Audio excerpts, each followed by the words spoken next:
အားလုံးပဲမင်္ဂလာပါခင်ဗျာကျွန်တော်နာမည်ကတော့ချမ်းမြေဖြစ်ပါတယ်ကျွန်တော်ကတော့ coding ဘိုင်းကိုသင်ကြားပေးနေတဲ့ coding instructor တယောက်ဖြစ်ပါတယ်ဗျအသုံးဆက်တဲ့ game လို့ပြောလိုက်တယ်ဆိုလို့ရှိရင်လူတော်တော်များများသိကြမယ်လို့တော့ကျွန်တော်ထင်ပါတယ်နော်အသုံးဆက်တဲ့ game ပေါ့ကျွန်တော်ဒါကျွန်တော်ဒီမြန်မာ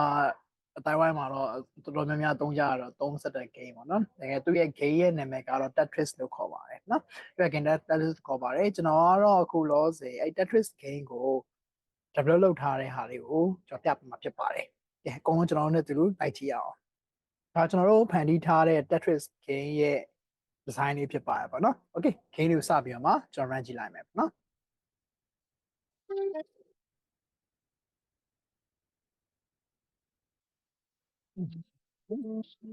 ဒါတော့ left နဲ့ right နဲ့ဟိုမှာဆော့ရ။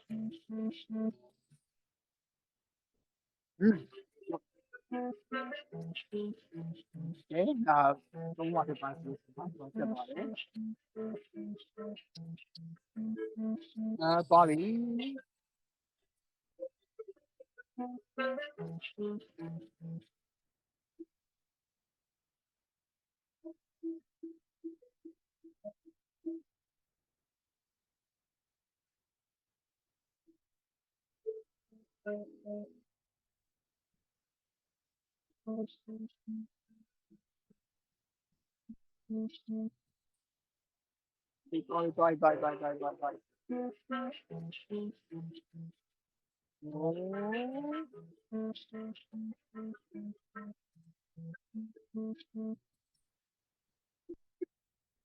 သွား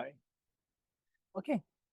Okay ဒီအသုံးဆက်တဲ့ game တစ်ခုလုံးကိုကျွန်တော်တို့ scratch programming တစ်ခုလေးကိုသာအသုံးချပြီးတော့မှဖန်တီးတည်ဆောက်ခဲ့တာဖြစ်ပါတယ်ဗျ။